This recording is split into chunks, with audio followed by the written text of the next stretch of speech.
Empecemos a preguntarnos, les propongo, el porqué de las cosas. El porqué de determinadas leyes que están dentro de esta gran ley ómnibus. Porque quizás si encontramos el porqué, si encontramos algún argumento, uno luego podrá decir, estoy a favor o en contra del argumento, pero el argumento existe. Y la democracia debiera discutir, entre otras cosas, leyes, proyectos, normativas que tengan un argumento. Insisto, después la democracia nos legitima que cada uno esté de acuerdo o no con ese argumento. Ahora hay muchas cosas que no tienen argumento y que difícilmente uno pueda entender entonces por qué hasta el día de hoy se pueden o se están discutiendo. Javier Milei y quienes están detrás de él y ese circuito muy chiquito del poder concentrado de la economía que escribió con la pluma de Sturzenegger este proyecto, en realidad tiene un plan de negocios que no resiste ningún argumento que no sea precisamente eso, hacer del patrimonio nacional, del patrimonio de todos y de todas, hacer el negocio de unos pocos. Vamos a preguntarnos, ¿por qué debiéramos privatizar YPF? Si YPF da ganancia. Si YPF de la mano de Vaca Muerta nos dio enormes posibilidades de crecimiento económico y de hecho nos dejó recursos económicos estos últimos años. ¿Por qué debiéramos entregarla al privado? Si al fin y al cabo la inversión que uno hace en Vaca Muerta, la inversión que se hizo en el gasoducto Néstor Kirchner, la inversión que se hizo en YPF, habiéndola recuperado durante el gobierno de Cristina Kirchner, lo que generó al mismo país que invirtió, lo que generó fue ingresos. En términos económicos, pusiste plata en esos sectores y esos sectores te devolvieron más plata de la que fuiste invirtiendo. O en todo caso, si no fue más, te permitió tener ingresos y mantener lo que significa tener tus propios yacimientos petrolíferos. ¿Por qué dársela a un privado? ¿Qué ganamos? ¿Por qué privatizar Aerolíneas si Aerolíneas dio ganancia? Si Aerolíneas te permitió que cada provincia de nuestro país pueda tener la posibilidad de que tu línea de bandera te traslade, porque te permitió en su momento traer la vacuna, porque te permite poder disponer de tus cielos y construir vos tu propio recorrido que genera turismo, recorrido que genera trabajo, recorrido que genera posibilidades de comercio. Si se invierte en eso y te da pérdidas y perdés plata, lo primero que tenés que pensar, se me ocurre, es, bueno, no tiene por qué dar ganancia, porque está pensado para otra cosa. Pero además, en este caso, da ganancia. Entonces, ¿cuál es el argumento por el cual privatizarla? ¿Por qué vas a privatizar el Banco Nación si cerró un año con un margen de ganancia? ¿Por qué vas a privatizar AISA? ¿Por qué vas a privatizar ARSAT? ¿Por qué la vas a vender ARSAT? Con lo que costó, con lo que nos significa, con lo que significa en términos tecnológicos. No hay argumento. Lo que hay, y esto lo explicaba con mucha claridad Julia Estrada, lo que hay es un plan de negocios. Pero esto ustedes me dirán, ya lo sabemos. Sí, perfecto. Pero la pregunta entonces es, ¿quién nos hizo creer que si vendemos esto vamos a vivir mejor? Porque la pregunta debiera ser así de sencilla. Porque yo no le pido, no me lo pido ni a mí mismo, no le pido a mis colegas, no le pido a cualquier hombre y mujer de este país, no le pido que entienda las lógicas comerciales de una u otra empresa del Estado. Lo único que pido es que tratemos de preguntarnos qué hará que vendiendo estas empresas vivamos mejor. Vamos a tener un mejor salario, vamos a tener muchas más posibilidades de trabajo, vamos a tener más derechos. Ya pasó esto en la Argentina. Ahora, insisto con la pregunta, ¿quién nos hizo creer que vendiendo nuestros satélites la jubilación será mejor? Porque esto es lo que nos debiera preocupar a nosotros, hombres y mujeres de a pie, comunes y corrientes, más allá del oficio y la profesión que cada uno ejercite. No hay una respuesta. Y hoy en día las comisiones de diputados y en pocos días en la Cámara, vamos a estar discutiendo si vamos a entregar nuestro país a un plan de negocios. ¿Qué quiere decir? ¿Que no tenemos que discutir otras cosas que están en la ley? Sí, hay que discutir otras cosas. El otro día leía un argumento que se expuso también ahí en la comisión acerca de por qué había que hacer una reforma tributaria. Por ejemplo, con las pymes. Y me pareció que está muy bien. Las pymes no pueden pagar los mismos impuestos o impuestos similares a los que pagan las grandes empresas que además tienen comercio exterior y tienen vínculo con el exterior o tienen plata afuera. No pueden pagar lo mismo. Y ahí hay que discutirlo, eso es muy interesante, discutámoslo.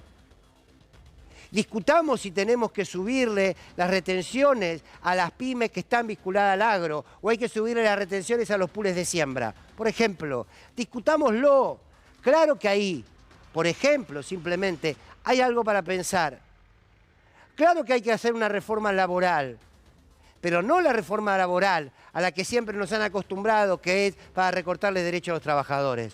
Una reforma laboral que piense integralmente en el trabajador, en la trabajadora, en proteger sus derechos y en ver cómo el empleador al mismo tiempo puede mejorar sus condiciones para cada vez contratar más trabajadores y trabajadoras, producir más y pagarle un buen salario. Hay que discutirlo. Está muy bien. Ahí hay un argumento. Uno escucha, un dirigente de una pyme te dice, che, nosotros somos los responsables de crear el 80% del trabajo en la Argentina. Yo no puedo pagar más el nivel de impuesto que pago. Claro, hay pequeñas empresas, hay medianas empresas. Bueno, habrá que segmentarlo. Discutámoslo, está buenísimo. Porque ese argumento sí te conlleva la respuesta que te puede mejorar la vida. A vos y al que tiene esa pyme con 40 trabajadores o 15 trabajadores o 100 trabajadores. Ahora, todo lo demás no tiene argumentos. Es ni más ni menos que un plan de negocios. Es vendérselo a un sector del poder económico a costa de que la Argentina le entre plata en un momento que ¿qué van a hacer? Se la fugan. ¿Tengo la bola mágica? No, lo hicieron siempre. Se la fugan. Ahora le decía, y poníamos en plural, planes de negocio. Hay otro plan de negocio, que es el destruir la cultura. Y el destruir la cultura siempre fue, para estos sectores de la economía que gobiernan países, siempre fue un gran negocio. Destruir la cultura, porque lo sabemos, no hace falta que yo se los aclare, pero la cultura tiene que ver con nuestra identidad. La cultura tiene que ver con lo que somos, con lo que fuimos y con lo que queremos ser. La cultura es la manera en que podemos desnudar nuestra pluralidad, desde el arte, desde el teatro, desde el cine, desde la música, desde las bibliotecas populares. Vuelvo a la pregunta inicial, cuando hablaba de YPF, cuando hablaba de ARSAT, cuando hablaba de aerolíneas o cuando hablaba del Banco de la Nación. ¿Me dicen cuál es el argumento por el cual quieren cerrar el Instituto Nacional del Teatro? ¿O el argumento por el cual quieren destruir el INCA? ¿Saben cómo se financia el Instituto Nacional del Teatro? Que es el que garantiza que se puedan abrir salas de teatros en todo el país y que haya obras, no son a lo mejor las obras de los grandes carteles de la ciudad de Buenos Aires. ¿Saben cómo se financia? Se financia con un impuesto a la Lotería Nacional y se financia con un impuesto del ENACOM que cobra a toda la red de comunicación de la Argentina. No lo pagás vos. Digo, porque es con la tuya, no, no es el caso, para los que les gusta esa frase. ¿Saben cómo se financia el INCA? Con un porcentaje de la venta de las entradas del cine, tenemos un gran cine argentino, y se financia también con ese mismo impuesto que cobra el ENACOM. No es con la tuya. Y hasta si fuese con la nuestra, como les gusta decir a algunos, está muy bien, ¿saben? Pero no es el caso.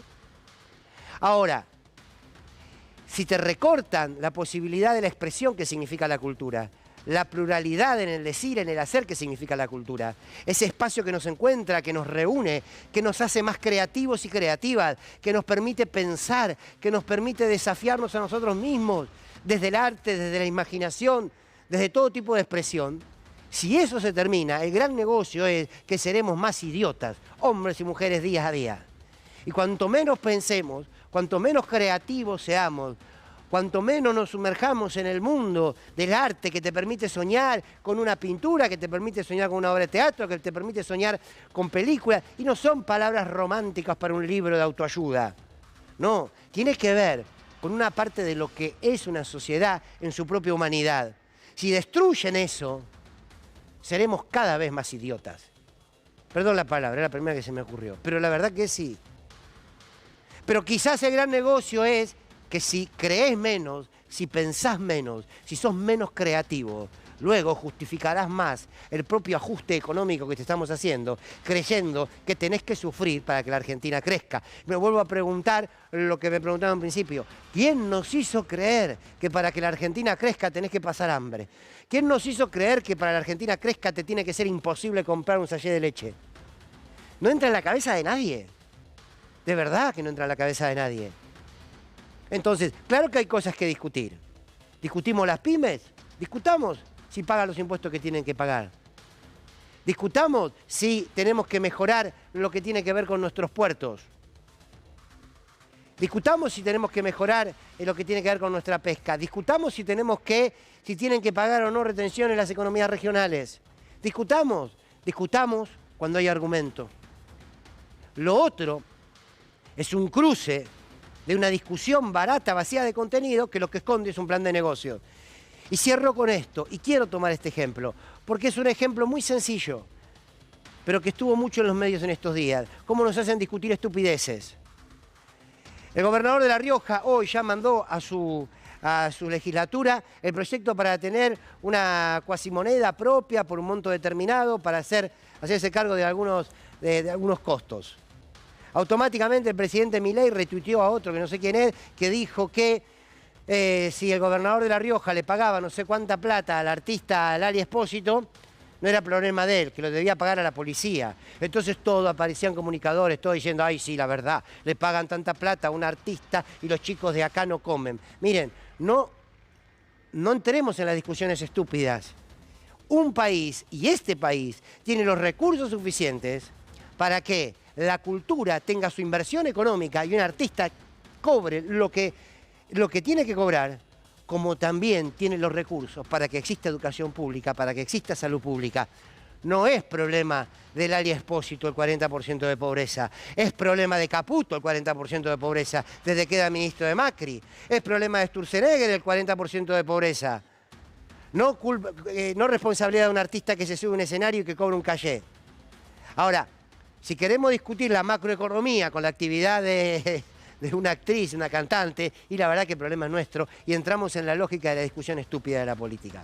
Están detrás de un plan de negocios, el plan de negocios económico y un plan de negocios donde destruir la cultura sea lo mejor que les puede pasar, para construir enormes masas que no critiquen nada, especies de zombies sociales, que vayamos detrás de las medidas de unos pocos que se están llenando de plata, como los que ahora están en Davos, donde va a ir a hablar Milei. Bueno, esperemos que la democracia y sus instrumentos institucionales le pongan límite a esto. No podemos, después de tantos años, 40 años de democracia, entregar nuestra plata al negocio de unos pocos. Y es defender todo, es defender el trabajo, la pyme, la cultura, al jubilado. Me parece, al menos. Bienvenidos y bienvenidas a Sin Lugar para los Débiles.